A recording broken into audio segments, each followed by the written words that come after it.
All right, so today we introduce a new number system. I don't think you've ever seen this before.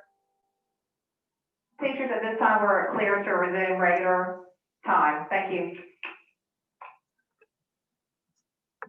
All right, so, and you don't have to write this part down unless you just want to. You know how to solve, of course, equations like x plus 5 equals 8. Tell me what x is. 3. Okay. So a long time ago, people discovered that you had to have a number set for equations like this. So you have your natural numbers or positive whole numbers. Then, and of course, 0. So 0, 1, all the natural numbers, all that. Well, then they come across situations like this. X plus 5 equals 3. What is x in this case? -2. So they said, okay, well, we have to have a number set that will give us solutions to equations of that type. So therefore, the negative numbers, negative whole numbers were introduced. Then you run into situations like this where you have 5x equals 8. So x is what? 8/5. So then the rational numbers, which are fractions and decimals, were introduced. And then mathematicians come across situations like this where you have x squared equals, well, not the radical yet, getting ahead. X squared equals 2. And you just got through taking the test on quadratics. So how would you solve for x? What would you do to both sides? Good. You would square root. So you get x equals positive and negative √2. Now, √2 is what we call an irrational number. So, and of course, like pi and e and so on. Yeah. Are you reciting digits of pi? Who was doing that? Oh, that's what I was asking. So we had whole numbers, negative numbers, which make up the integers, fractions, decimals, which are rational numbers, and then irrational numbers. But mathematicians a long time ago needed to be able to solve equations like this. X squared equals -4. If you had this problem on that last test and you took the square root of both sides, then you probably told me what was your solution. What'd you probably say? You probably told me no solution because you've always known that you can't take the square root of a negative value. Yes. X equals x plus 1. Then, I mean, you can kind of close on that, but oh, okay, I got you. On another problem, then you could have been right, definitely, depending on which problem you're talking about. All right, so today, this is what we're going to look at, how you actually get solutions for equations of that type, which introduces us. So you can write this down. This is the first thing.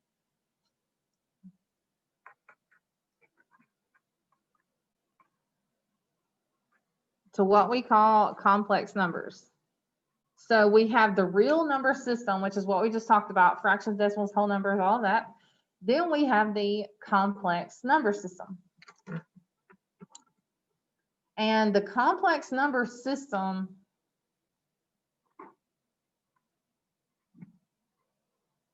the complex numbers allow us to explore solutions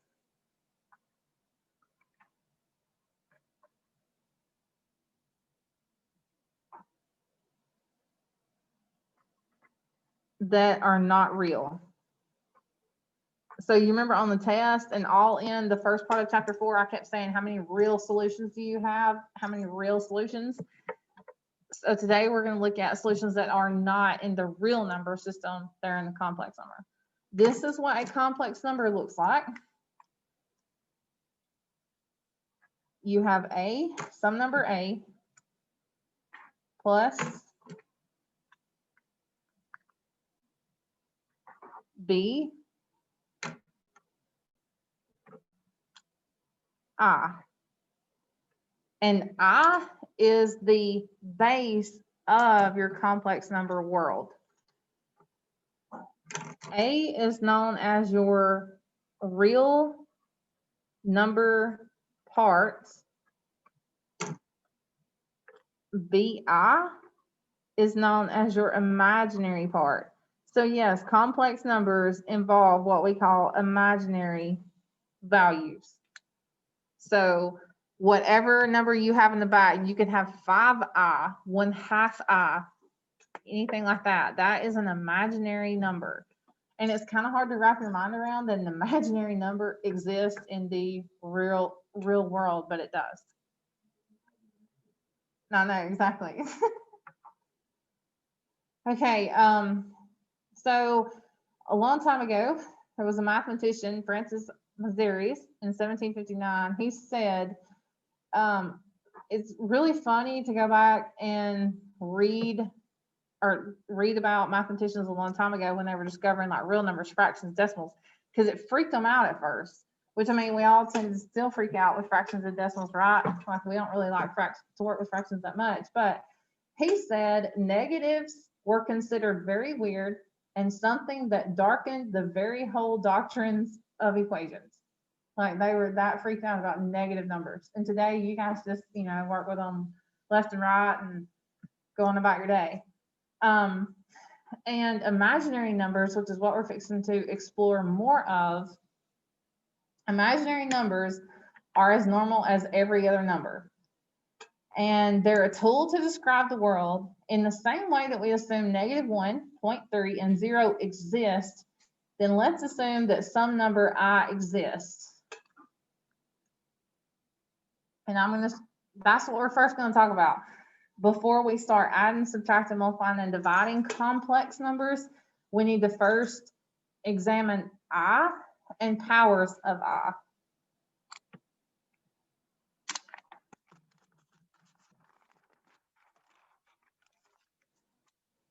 All right, one more thing to write down here while I'm thinking about it before I forget.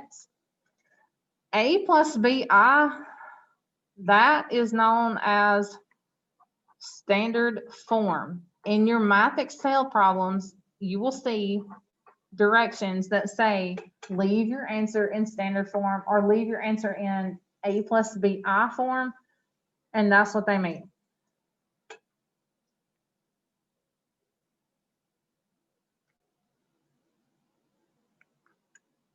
Okay, so what we're going to be doing in 4.8, Ernie said adding, subtracting, multiplying, dividing complex numbers, and their process works similar to what you're used to, but it also differs in some ways than things you've done in the past. And then we're going to solve quadratic equations that don't have real solutions, and we're going to simplify radicals.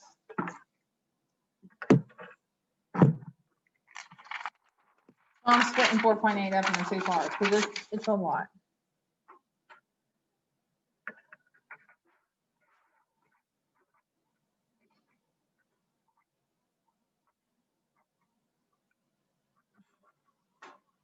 Okay, since this whole number system is based around I, which is called your imaginary number, we need to look at powers of I. So why they created this system, we said we needed to look at numbers that would allow us to take the square root of a negative value and get an actual solution instead of saying no solution. So this is your base value of I. You never ever will plug in root -1 for I. You always just leave I alone. I is just I, you leave it alone. But we're going to use this knowledge to help us find other powers of I. So if you take the square root of -1, which is I, and you square that, then what do you get?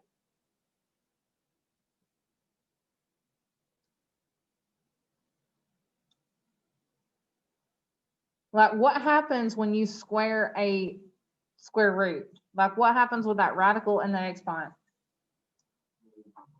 Good, they go away.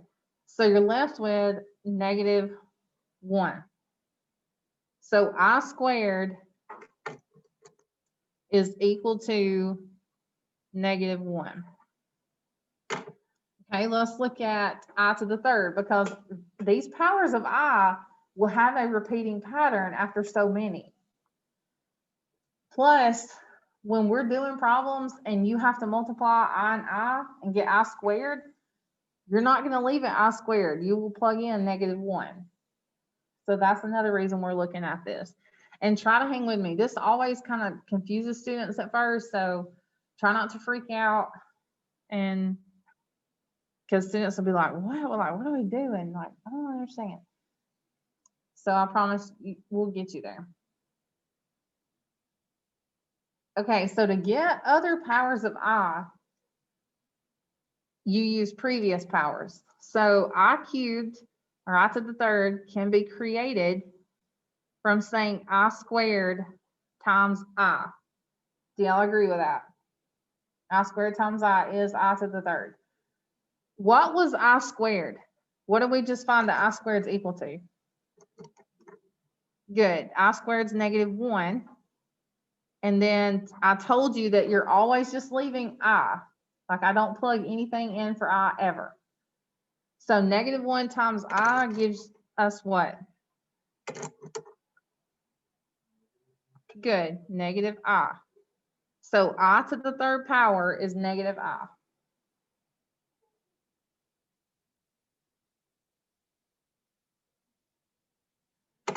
Okay. Let's find a few more powers of I, and you'll see where they start repeating. So I to the fourth, it can be made by a combination of previous powers. I'm going to use I squared times I squared. And what was I squared equal to? So you have -1 times -1, which makes what? +1. So I to the fourth is 1. If you see I to the fourth in a problem, you're going to plug in 1.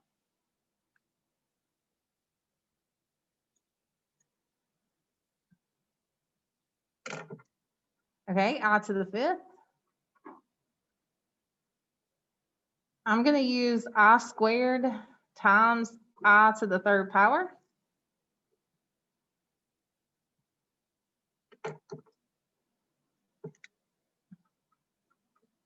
I squared was -1, and then times, what was I to the third equal to? -I. So -I times -1 makes what?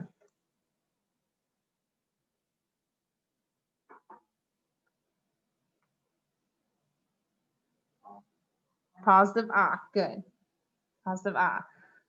And then one more. It is. So it starts back at, right, it starts back at I to the fifth. I to the sixth, let's use, I'm going to use I squared times I to the fourth. You could use I to the third times I to the third, doesn't matter. Or I to the fifth times I. What? Yeah. So I squared was -1. And I was what? I mean, I to the fourth was 1. Sorry. So -1 times 1, -1. So maybe you still see it. You don't have to write this at the bottom, okay? You don't have to write this. We had I squared. Well, I started this off, Then we had I to the third, I to the fourth, I to the fifth, I to the sixth. All right, and of course it just keeps going like forever. We said the I squared was -1. I is just I, of course. You leave that. I to the cube was -I. I to the fourth was 1. And what was I to the fifth? I. So it starts repeating there. And I to the sixth we just found is -1. So it starts repeating there. So I to the first power is I to the fifth power is I. So tell me what your next power of I will be I. Like I to what power will be I? You're close. Go down 1. 9, good. I to the 9th will be I. And then you've got I to the 7th here would be -I. And then 1, and then I to the 9th would be I. So notice after how many exponents does it repeat? Like when does how many exponents later does I squared repeat? So it's -1, then it becomes -1, 2 to 6. I've seen the ACT ask questions, and you don't have to write this down either. They'll ask questions like, what is I to the 78th power? And that would take you a long time to sit there and figure it out. But, okay. So the reason that we look at that, once again, you're going to encounter some of these powers in your problems, and you're going to have to plug in what they're equal to simplify them. Okay.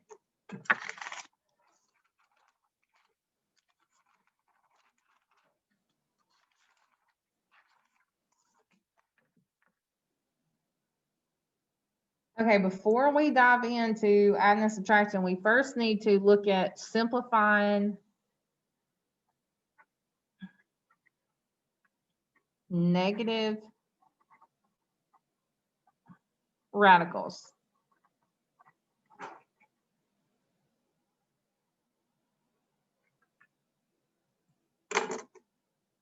It's very important that you know you cannot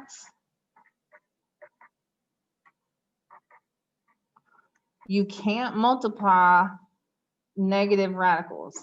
Like I can't say -6 times root -5 and get like a positive root 30. Like you cannot do that.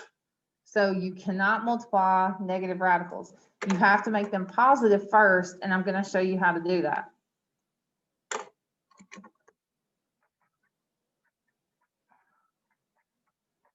So you can multiply them if you have like positive root 6 or root of positive 6 and root positive 5. That would equal root 30.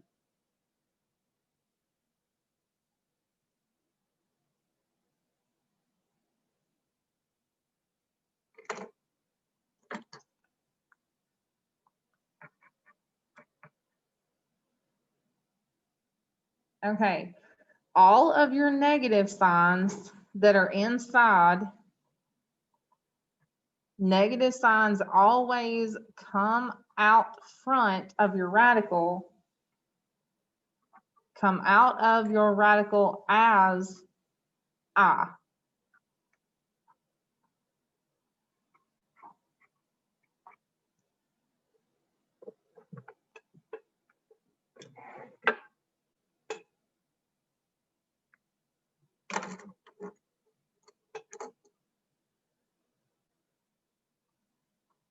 All right, let's start off. Number 1, we're going to simplify these radicals as much as possible. We have root -108. The first thing you have to do when you encounter a negative radical, you have to make it positive, or a radical with a negative radicand is what it's technically called. So I'm going to show you the technical way to do it in this problem, but always know you just simply bring the negative sign out front as I. So before I do anything, and I'm going to make this a positive underneath. And the way I do that is I break this down into -1 times 108. So you're pretty much just factoring out the negative. Then you wrote down a second ago that the square root of -1 is what?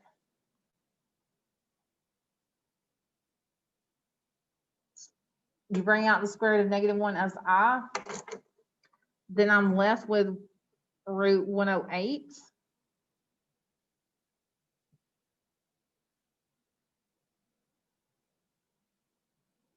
Okay, now what we have to do is simplify 108. So you start dividing that by your perfect squares, like 4, 9, 16, 25.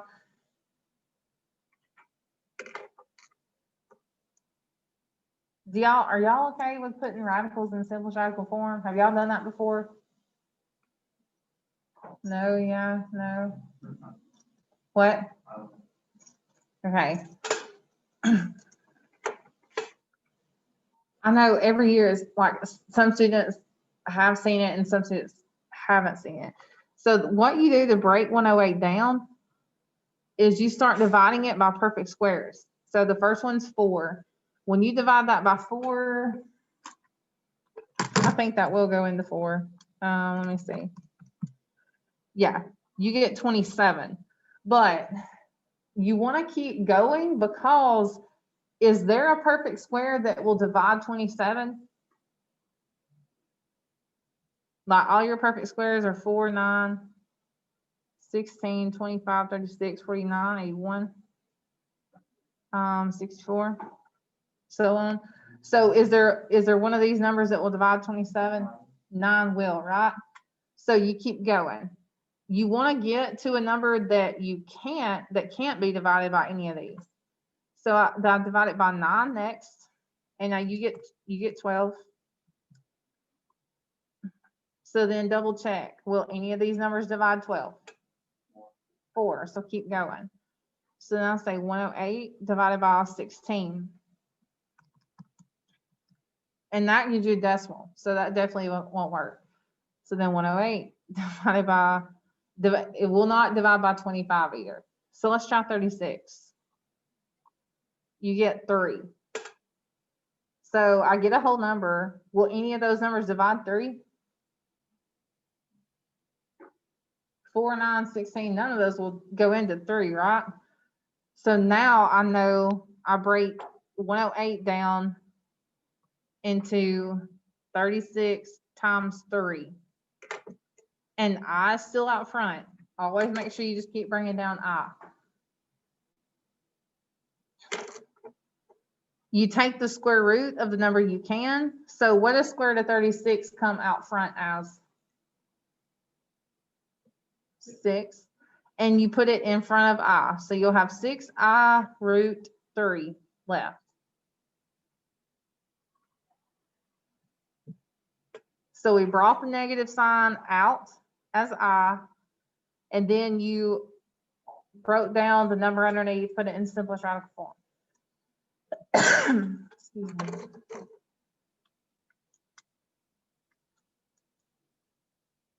Okay, number 2. Root -64. The negative sign comes out as what?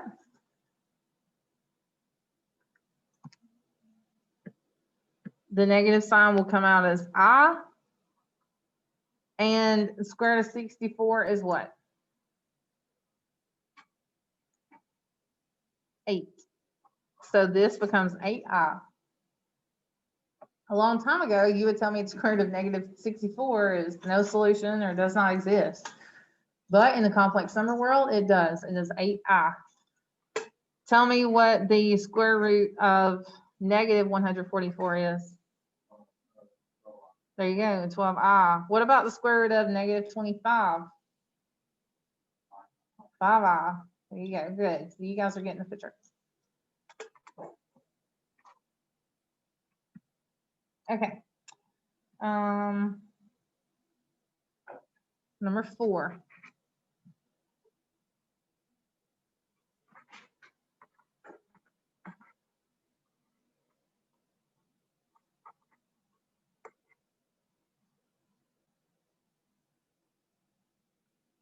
All right, we have 2 plus root -9 minus 7 plus root -6.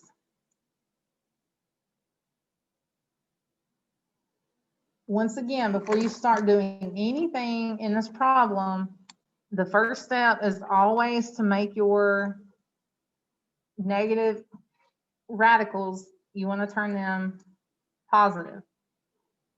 What will root -9 simplify to? What will this become? Good. It'll be I root 9, and then just like we did up here. Like what will the square root of -9 become?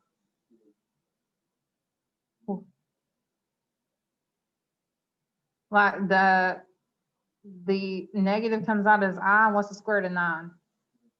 3. So that becomes 3I. And then you have -7, like this minus sign gets distributed, so it's going to change the sign of everything.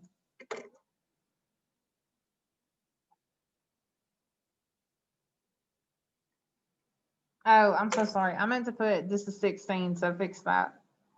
That should be 16 and not just 6. Okay, what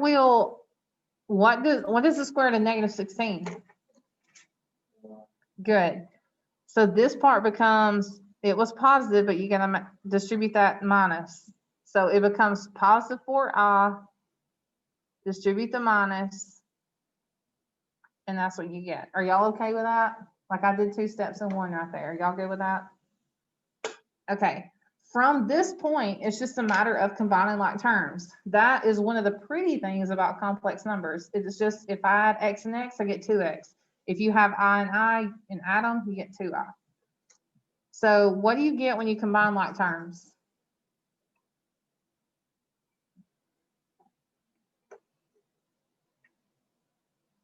Two minus 7 will give you -5, right?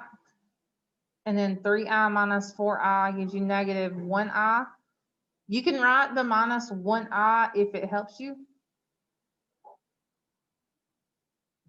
Is this in standard form? Yes, good, because your I stuff is in the back. Kind of like we were talking about last class, kind of like a mullet, like business in the front, party in the back. Your I has to be in the back, and your real number has to be in the front. Okay, do y'all have any questions so far?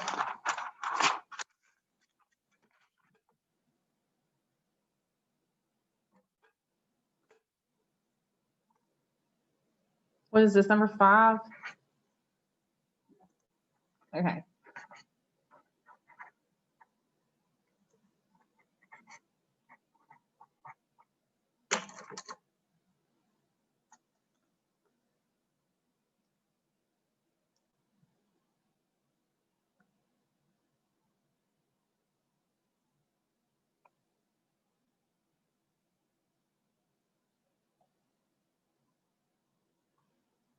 Okay, notice that all of this is multiplied together. And you need to simplify your radicals first. Since all of it is multiplied, you can go ahead and multiply 4 and 3 and get 12. Then times, what is square root of -36? Good, 6I. And then times, we need to figure out how root 128 breaks down.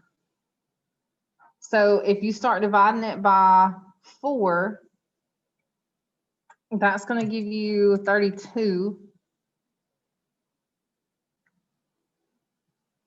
And will any of those perfect squares divide 32? You got 4, 16. So all of that will divide 32, right? So you keep going. The highest perfect square that will divide it is 64. And you'll get, of course, a number that you can't take the square root of, and none of the perfect squares will divide it. So you break 128 down. Let's go ahead and bring that negative sign out as I. Are y'all okay with that? Okay, then this is going to break down into 64 times 2.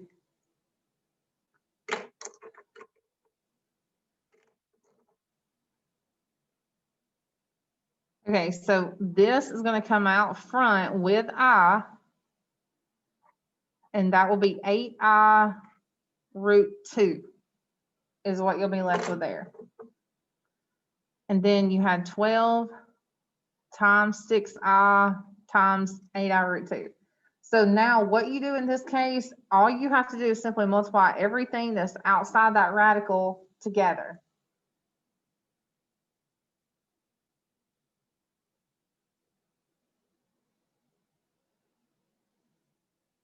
So, excuse me, 12 times 6 times 8 is going to give you 576. And then I times I squared, and then you have the root 2 at the end. And what did I tell you that you must plug in for I squared when you see it? What is I squared equal to? Good. I squared is equal to -1.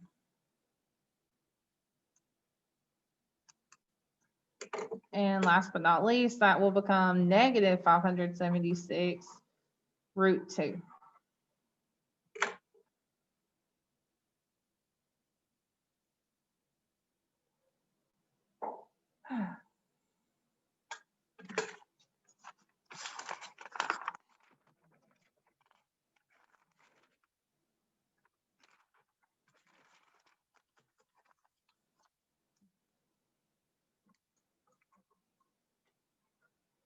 Okay, last one for the day.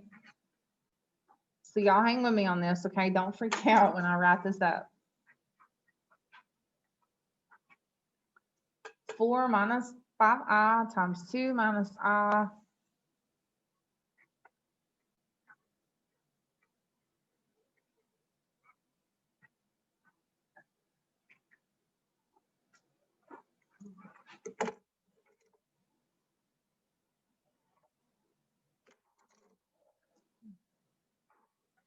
I think we're all yawning. Was that somebody else that yawned? Are y'all tired today?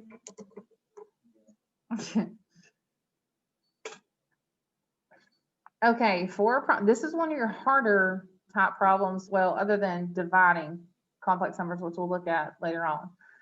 But you've got a lot going on in this problem. You need to tell me, how do you multiply these? You use some type of method. How many letters? Or distribute 4. Oh, I know it. Yeah, I use FOIL method. Yeah, and there's 4 letters in it.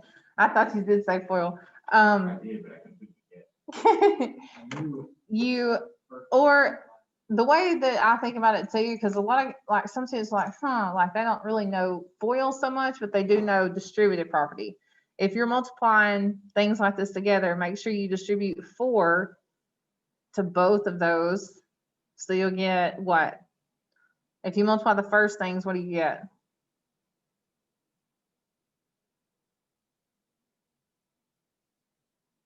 You get 8. And then when you multiply 4 to -I, you get -4I.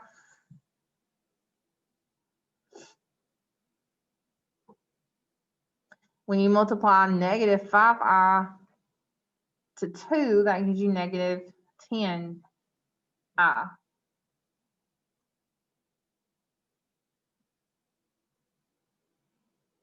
And multiply the last things together, that gives you a positive 5I squared.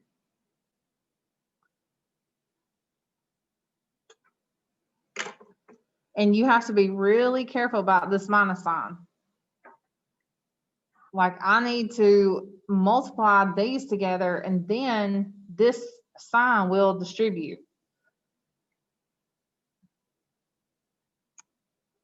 Okay, so let's do the same thing here and use FOIL. When you multiply the first things together, you get 9. 3 times positive I is just 3I.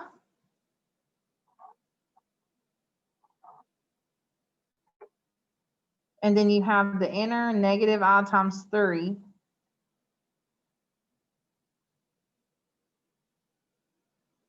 Negative I times I, negative I squared.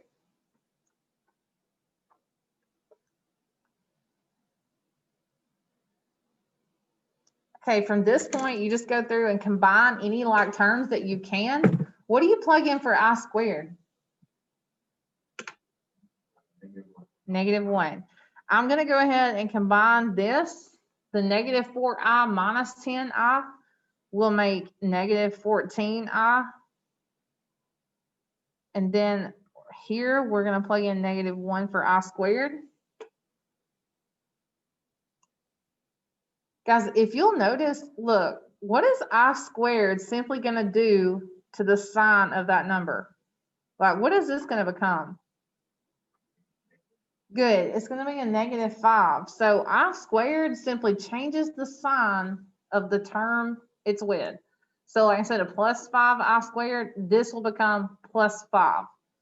If you had 6 I squared, that becomes -6, and so on. All right. Okay, let's see what we got in here. What happens to these terms? Good, they disappear and go away. Then we have 9 minus I squared was -1.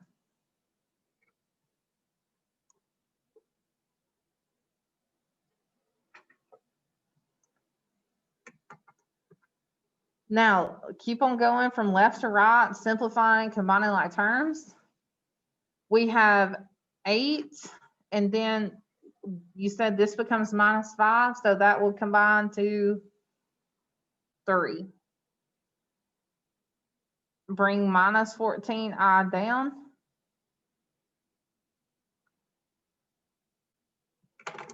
Then we have minus what? What does this become?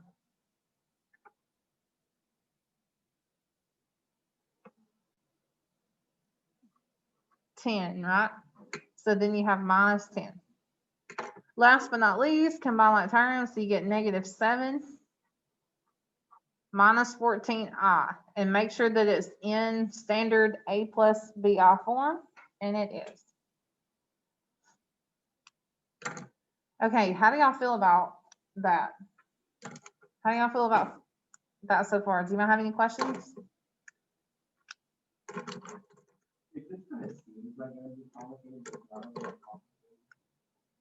Yes, it's one of those things where it's bark is worse than its bite. It looks, I mean, it's different, and it's going to take you some getting used to, but once you guys like do some problems and keep working with it, you're going to be like, okay, this is not too bad. I feel like that maybe.